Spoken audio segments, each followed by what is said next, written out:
ancient temple! Why we're so high up. In this video, we're gonna be exploring dozens of ancient temples, all of which hide ancient Mayan secrets from the world deep underground. Is this giant statue? Was it for sacrifices? Around the time Chichen Itza was the dominant city of the north. Earlier studies had revealed that most of the victims were toddlers and young children. Your devotion to your God was measured by the value of the sacrifice you brought to the altar. MrBeast explored the Mayan city, the ancient Mayan temples, and completely missed something deep, dark, and awful. Child sacrifice. So we're gonna be going in there and pointing out the problems with this. Guys, this is absolutely wild and crazy. Shout out to MrBeast because this video is crazy. It's insane. We're inside an ancient temple right now. Where are we going? Oh my gosh. Oh, wow. The first thing you see in this temple is this giant statue, which is supposedly the corn god inside of a jaguar's mouth. This is so beautiful. My gosh. The corn god inside a jaguar's mouth. And you'll see here, guys, the problem with this god. And people celebrate it, which is even more weird. And David Wood gets into. I'm gonna tell you what I think this means. So here's the thing. This place is actually a pyramid built on top of a pyramid. So the deeper we go in, the older things get. Be careful, boys. It's so sketchy, Jimmy. Can't believe the government's letting us do this. It really is crazy. Not even archaeologists are allowed to go back here. How deep underground are we? And after navigating this ginormous ancient temple, we finally made it to the end. So now we're gonna skip to the part where they go to the temple. And it's kind of sus. Everywhere, it was flourishing. But on the inside, you'd witness magnificent artwork like this. Whoa. This is incredible. One of my favorite part of these videos is when we take old paintings and bring them to life. So this is our best estimation of what they represent. Bro, this is so cool. This is a rare glimpse into what the life of a Mayan looked like 2,500 years ago. This is amazing. No one really thought that was a llama. Can we talk about this? Colin, you thought that was a llama? Because look, I thought that was the eye, that was the mouth, and I thought that was the leg. I don't know where he sees a llama, but yeah, not gonna lie, the ancient civilization is crazy. People think, oh, those people are so dumb during those times. No, they're very, very smart and had amazing technology. But there's this root that almost all civilization had a problem with, and they would sacrifice to gods. And we're gonna continue to get into that later on as this video goes. I'm gonna show you. We're smart. And after I picked on Nolan, we're standing where a ball court used to exist over 2,000 years ago. This was the first ever team sport to use a ball. That's fine. Pay attention because this is actually finally something that he admits. They play sports just like in Rome, the Colosseum that the Christians spoke out against. They played sports and the loser's captain would die. His head would get cut off. So like, there's some weird stuff going on here. Like, we shouldn't celebrate. Like, we should be happy with all the things that came along with, I would even say, the Christian civilization. No. Also, the captain of the losing team's head got cut off. Yes. The Mayans are crazy, man. Whoa. Awkward, and he's right. They were crazy. It's huge. Yeah, so beautiful. Why don't we build temples like this today? Around 2,000 years ago, this is where the king and his queen lived. But 2,500 years ago, this is what it looked like. Massive crowds of people would gather here and even wait for hours just for a chance to see the king. And here it is today. Let's go check it out. Okay. 2,000 years ago, the king would probably stand here and watch sports from his palace. Kind of cool. Oh my gosh. Except for the part where people die. I get all of this is just fascinating. And I would be super like blown away. 100% of us there. There's no hate on Jimmy or his team. No hate. I love him. I love his videos. But I think it's just crazy. Like, I think it's just fun to talk about because he visited this place. It's kind of like a labyrinth. Yes, because if you want to protect your king, You make it confusing. you make it confused. Yes. Now we're going to go to the part where they do their worship. Let me guess. You guys thought the dozens of ancient temples in this city was the entire video. Yeah? Yeah, I think so. Send the helicopter back? Because to explore even further, we were going to need a lift. I'm climbing these stairs like a dog.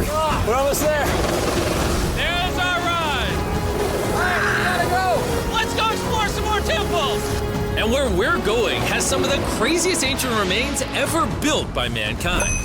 And to kick off this location, we're gonna visit this bad boy. which the Mayans used to call the gateway to the underworld. Back in the day, there used to be giant fangs here. What happened to them?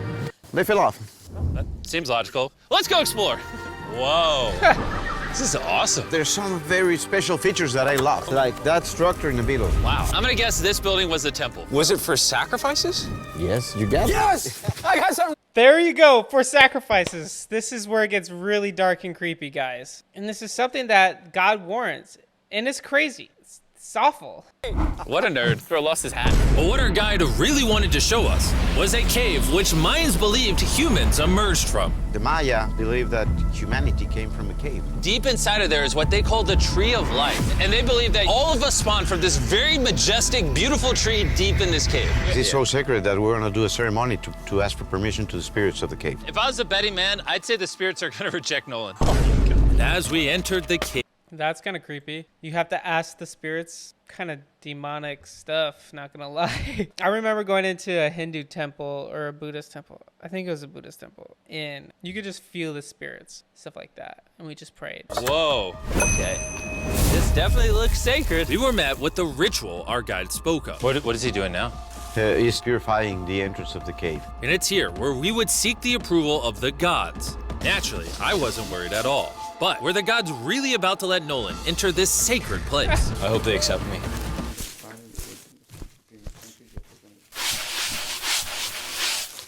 I think it's good. Oh, what is he doing? Is he good? Come on, the spirits didn't reject. They made that so dramatic. It's so funny. Thank goodness. So, with the gods officially on our side, we started our journey for the Tree of Life. But the deeper into the cave we went, the hotter it got. Is it just me, or is it only getting hotter in this cave? He's getting hotter, and the air is going to be more difficult to breathe. More difficult to breathe, yeah. The deeper you go in the cave, the thinner the air gets. I don't know if you can see the sweat.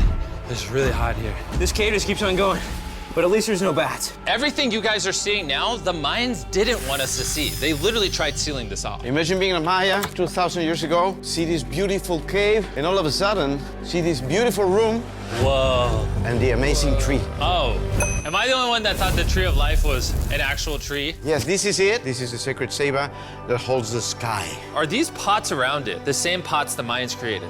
Yes, sir. So on the tall ones, they put incense and they burn it to get the attention of the gods. This is very cool. If you were a Mayan thousands of years ago and actually believe that this is where humans came from, I understand why they thought this was so sacred. Of course, of course. Right, but this is where they also sacrificed humans to their gods to gain wealth and power and pleasure and safety and security. But the one thing that's amazing about the Christian religion is Jesus sacrificed himself so that we could be saved. We don't need to sacrifice ourselves. God sent his only son to sacrifice. And other gods, they make humans sacrifice themselves, but in the Christianity religion, he sent his son. He didn't make anyone sacrifice themselves. Cave is about to get really dangerous because where we're going next, we will literally need an oxygen tank to breathe. What the Mayans did for fun, starting with the first ever team-based game to use a ball. Over 3,000 years ago, the Mayans invented the game of pits, where you score by shooting a ball through a small hoop, kind of like basketball. Anyone watch that one movie? It's called El Dorado or something like that. Ancient City of El Dorado. I love that movie. And that they played that game. You can't use your hands or your feet. But remember what we said all the way back in day 2. The losing captain's head would get cut off. The head? So I don't know if they would play that for fun. That would be so creepy and scary. So everything you're seeing here is what the Mayans used to eat over 1,000 years ago. As you've heard throughout this video, they worship the corn god. And if you don't know, corn is a main ingredient in tortillas. Okay, that was crazy. Shout out to MrBeast. So now we're gonna go to another video talking about actually what happened in their sacrifices. And it wasn't just animal sacrifice. It was human sacrifice, and it's super sad. Most famous Maya sites today. A cistern connected to a cave about 200 feet away from the sacred cenote, a water-filled sinkhole, was filled with the remains of hundreds of sacrificial victims. Shoot. Hundreds of sacrificial victims. And you're not going to believe what victims were there. It was made in Mexico's Yucatan Peninsula in 1967. Archaeologists determined that young adults and children had been placed here over a period of 800 years. It was assumed that most of those victims were young women, because at that time it was thought that the Maya preferred female victims of their ritual sacrifice. Oh, However, man, that's really sad and dark. DNA study has challenged this assumption by revealing that all 64 sets of remains were male. In fact, many of them were brothers and cousins between the ages of 3 and 6, and there were a surprising number of twins. In the journal Nature, archaeogeneticist Rodrigo Barquera of the Max Planck Institute of Evolutionary Anthropology in Germany said, "We were not expecting this to be the case. Traditionally, these kinds of burials are associated with Mesoamerican archaeology with fertility offerings, and fertility offerings usually feature females only." Recently, Barquera and his co-researchers have taken another look at those remains that were uncovered in 1967. Their new analysis suggests that the location was used for over 100 burials between the years of 500 to 1300 CE. Now, most of the people were buried before the 900s, around the time Chichen Itza was the dominant city of the north. Earlier studies had revealed that most of the victims were toddlers and young children, but this was the first time their DNA had been analyzed. With this, they had learned that it was only boys in that cave, and it was to the surprise of researchers to see that so many were closely related. At least a quarter of the victims were a brother or a cousin of another victim found at the site. And dang, that is super sad and awful. And like, why in the world would people think that that's okay? Like, that's something that the Bible warns about. There was the god of Moloch, and they were offering sacrifices. God promised Abraham a new place, a new city, but he's like, wait, I'm going to give them time, 400 years of time to repent of their sins, because they're offering children to Moloch. They think that they can offer something up so that they can be blessed. But that's the exact opposite. That's crazy. Keep watching, because we're going to go to a David Wood video talking about this. When they take blood from themselves, they are all giving the most potent and the most important, valuable substance on the face of the earth. Our culture says the same thing. What do we say? Greater love hath no man than he give his life for his brother. That's what Jesus said. But that's the thing. We don't need to sacrifice ourselves in that sense, because the only God in all of religion sacrificed himself was the God of the Bible. That's why there's so many amazing things that we can learn from. That's why I think that the Christian God stands out and is different than any other God. Bloodletting marked each celebration in the calendar and each rite of passage in the life of the Maya. The birth of a child, the consecration of a temple, the preparation for battle, and the thanksgiving for victory.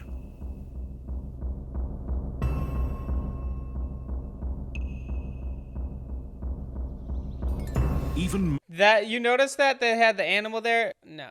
They found human children's sacrifices. I know this looks like it's AI, but I'm pretty sure it's still true. Over 60 sacrificed children discovered at popular ancient Mayan city Chichen Itza. Researchers have analyzed the remains that were discovered at a mass burial site to make a dark discovery. In 1967, builders were in the process of constructing an airstrip near the ancient Mayan city of Chichen Itza, located in Yucatan, Mexico, when they accidentally came across a mass grave containing the scattered bones of over 100 children. Dang. Sacrifice was a huge part of the Mayans' religion, including the sacrifice of children's lives. It's said that Maya priests in the city of Chichen Itza sacrificed kids to petition the gods for rain and fertile fields by throwing them into sacred sinkhole caves. It was thought that the gods preferred small things, and especially the rain god had 4 helpers that were represented as tiny people, archaeologist Guillermo de Anda from the University of Yucatan told Reuters in 2008. So the children were offered as a way to directly communicate with Chak. And now, several decades on from the remains being discovered at Chichen Itza, scientists have retrieved and analyzed the DNA of 64 of the 106 children discovered in the 60s. Of the 64 children, all of them were found to be male. Meanwhile, 25% were closely related to at least one other person within the Chultan. This included 2 sets of identical twins.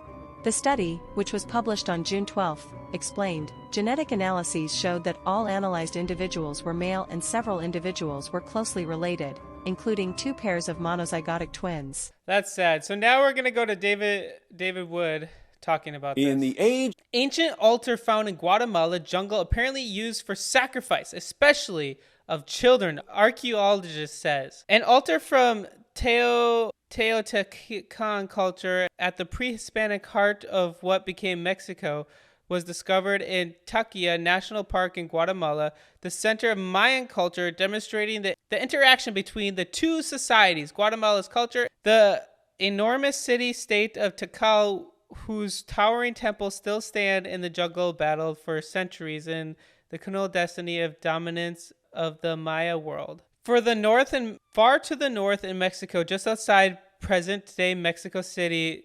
Teotihuacan, sorry, I'm butchering that. The city of the gods, or the place where men became gods, is best known for its twin temples of the sun and moon. It was especially a large city that housed over 100,000 inhabitants and covered around 8 square miles. The still mysterious city was one of the largest in the world at its peak between 100 BC and AD 750, but it was abandoned before the rise of the archaeologists who led the discovery said that the altar was believed to have been used for sacrifice, especially for children. Wow. So now I want to react to David Wood talking about the correlation to the god of Molech in the Bible. So, how did people in the Americas come up with the same idea, child sacrifice, as people in the ancient Near East and in other parts of the world? And why does it seem so strange to us now when it was apparently pretty normal back then? Well, in the ancient world, your devotion to your God was measured by the value of the sacrifice you brought to the altar. People demonstrated their love for their God by offering what was most valuable to them. Wow. What's the most valuable sacrifice people could bring to the altar? Their children. In the ancient land of Canaan, for instance, priests of the god Moloch would heat up a bronze statue of Moloch until it was glowing, and the devout would place their children into its fiery arms, where their children would burn. Then came Abraham. One of the most famous stories in the Old Testament is the story of God commanding Abraham to sacrifice his son Isaac. In Genesis 22, God tells Abraham to sacrifice Isaac. So Abraham takes Isaac to a mountain, but Isaac doesn't know what his dad's about to do. As they're walking, Isaac asks his father Abraham, "Where's the lamb for the burnt offering?" Abraham answers, "God himself will provide the lamb for the burnt offering." Abraham ties up his son and puts him on a pile of wood and is ready to kill him. But God stops him and tells him not to hurt Isaac. Then Abraham looks and sees a ram caught by its horns, and Abraham offers the ram as a sacrifice. Critics of the Bible point to this and say how barbaric that God would tell Abraham to do that, and that Abraham would be willing to sacrifice his son. But I think they're missing the point. Abraham was surrounded by people who were convinced that the greatest thing they could do was sacrifice their children to their God. Wow. Abraham was ready to do it, but God told him to stop. The takeaway message of the story of Abraham and Isaac for the surrounding culture was this: Abraham is just as devout as any of you. He's the sort of person who's willing to do whatever his God commands. The difference between you and Abraham is that Abraham's God doesn't want him to sacrifice his son. Abraham's God stops him from sacrificing his son. Abraham's God provides his own sacrifice. So that is absolutely amazing. And that's a lesson for all of us. And that is something that is truly remarkable. Jesus laid down his life so that we could be saved. We don't need to make any sacrifice. We don't need to. There's so many things that is the most valuable. And that during that time is usually your children. And they thought that that's what's going to reward them. But no, Jesus set the example. God said, no, I don't want a living human sacrifice. I'm going to send my son in your place. So guys, if you've never decided to follow Jesus, he loves you so much. He died on the cross for your sins so that you could be saved. And I encourage you to do that. It will be the best decision you could ever make. It will give you so much freedom and joy because we're all sinners. We've all fallen short of God's glory. That's why we need a Savior. So go to Jesus today. In the description below, you will be able to click a link to help you to decide to follow Jesus for the first time.